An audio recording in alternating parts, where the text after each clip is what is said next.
नाचील पोटावारी चिमणी माझी मायारी नाचील पोटावारी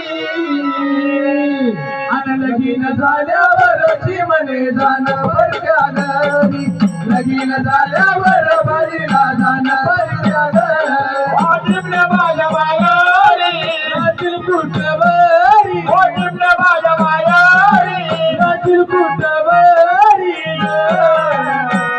लग्न झाल्यावर चिमणे जाणं परक्या घरी लग्न झाल्यावर चिमणे जाणं परक्या घरी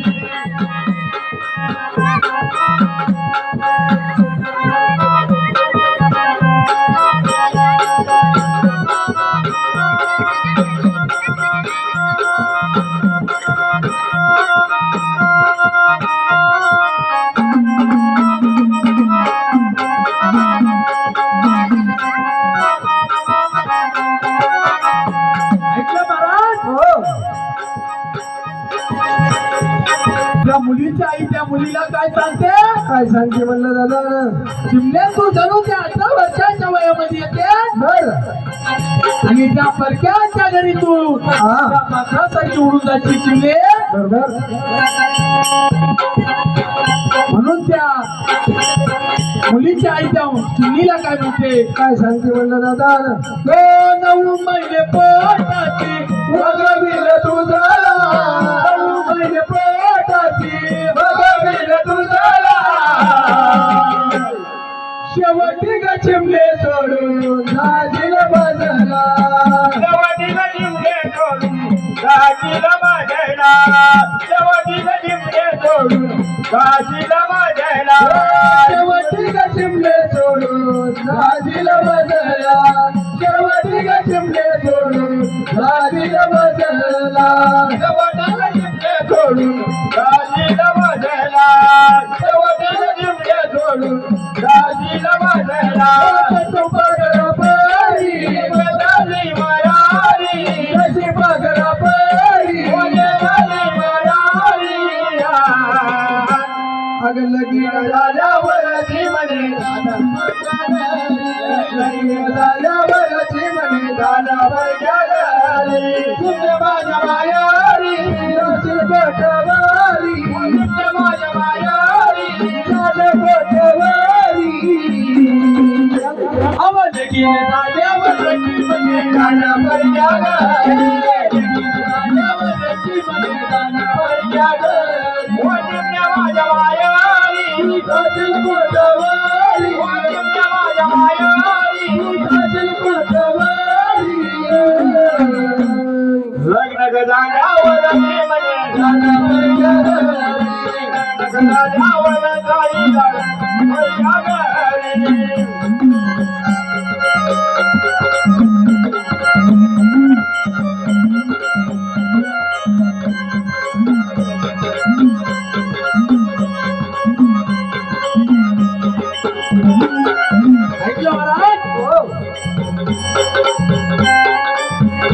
त्या चिमणीची आई काय सांगते म्हणलं दादा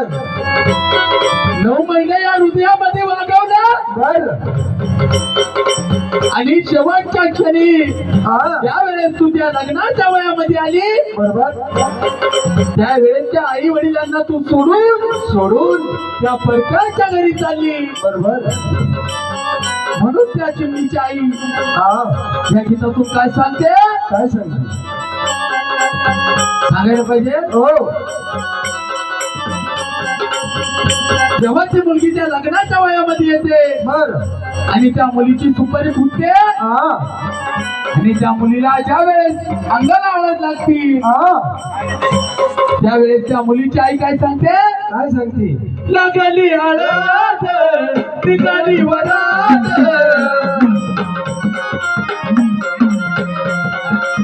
लागली हळद निघाली वरात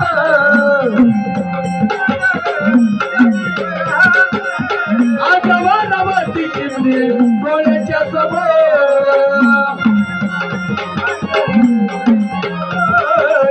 आजवारावरती चिमणे डोळ्याच्या समोर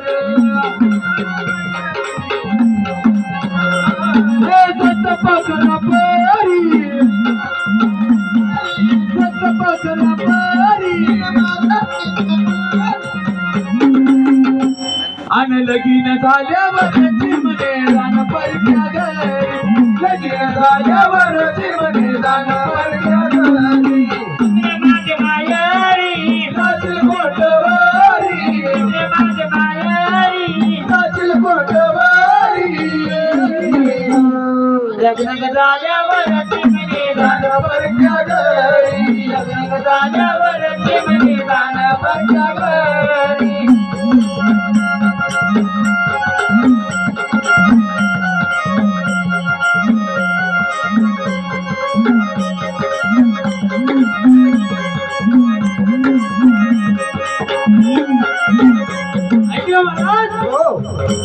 ज्या वेळेस त्या मुलीला हळद लागते आणि त्या मुलीची वरात जेव्हा निघते बरोबर तेव्हा असा मंडप दिलेला असतो महाराज आणि महाराज खरं सांगायचं म्हणजे ते कसं की आई रडून दाखवू शकते बरोबर पण तो बाप कधी कोणाला रडून दाखवू शकत नाही म्हणलं दादा त्या बापाचा जर कधी आई वाढली तरी तो बाप रडत नाही बरोबर कारण त्या लहान बहिणीचा सांभाळ करावा लागतो लहान बहिणीचा भावाचा सांभाळ करावा लागतो म्हणलं दादा त्या बापाचे जर कधी वडील वाढले बरोबर तरी तो बाप रडून दाखवू शकत नाही कारण लहान भाऊचा सांभाळ करावा लागतो पण बाप एकाच वेळेस रडतो बरोबर आणि तो म्हणजे क्षण कोणता ज्या वेळेस त्या बापाची मुलगी आपलं घर सोडून परक्याच्या घरी नांदायला जाते म्हणलं दादा त्या दिवशी तो बाप रडल्याशिवाय राहू शकत नाही महाराज बरोबर म्हणून त्या लग्न मंडपामध्ये त्या मुलीची आई काय सांगते म्हणलं दादा लग्न मंडपात वाजवी लगान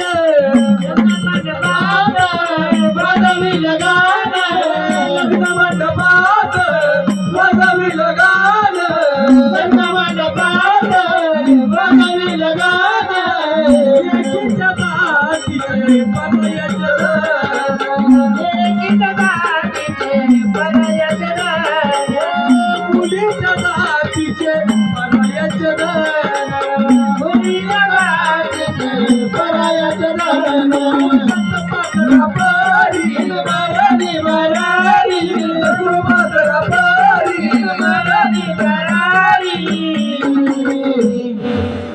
लगीन झाल्यावर जीवनी लगीन झाल्यावर बाईला जाणं दुसऱ्या घरी माझी मायारी माझी मायारी माझी कोटवारी लग्न झाल्यावर जीवनी जाणं परक्या घरी लग्न झाल्यावर जीवनी जाणं परक्या घरी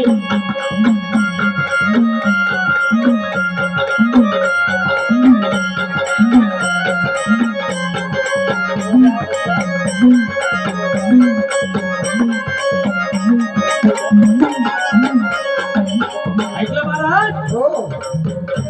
तेव्हा ती मुलगी त्या परक्याच्या घरी नांदायला जाते बरोबर आणि त्या मुलीचं पहिलं परतफोड होतं म्हणलं दादा दुसरं परतफोड झाल्यानंतर जेव्हा ती मुलगी आपल्या माहेरा येते आणि त्या माहेरा आल्यानंतर ते आई त्या मुलीला तिचे स्वतःचे अनुभव कसे सांगते सांगायला पाहिजे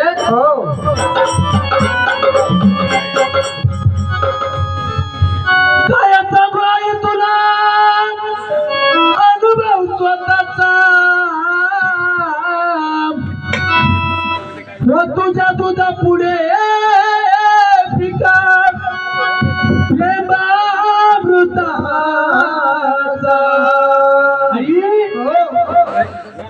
त्या सासरच्या लोकांनी मला सोन्याचा घास जरी भरवला बरोबर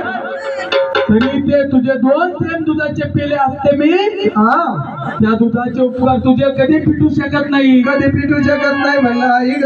म्हणून ती मुलगी त्या आईला काय सांगते सनुपा करा पारी मेलाडी माराडी सनुपा करा पारी मेलाडी माराडी अब लगी लगीन झाल्यावरची म्हणे गाण्यावरच्या घरी लगीन झाल्यावरची म्हणे गाण्यावरच्या घरी जिंक्या माझ्या मायावरी माझ्या पंचवारी जिंक्या माझ्या मायावरी जाशील पंचवारी लग्न झाल्यावर ताईला माझ्या परक्या घरी हो लग्न झाल्यावर ती म्हणे माझ्या परक्या घरी जिंक्या माझ्या मायावरी जाशील पंचवारी जिंक्या माझ्या मायावरी जाशील पंचवारी लग्न झाल्यावर ती म्हणे माझ्या परक्या घरी लग्न झाल्यावर ती म्हणे घरी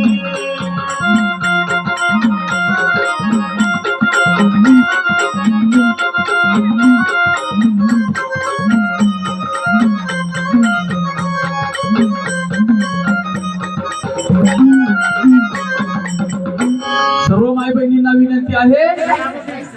की तुम्ही 3 दिवस तुम्हाला कार्यक्रम आवडला नसेल किंवा काही नाराजी असेल तर मी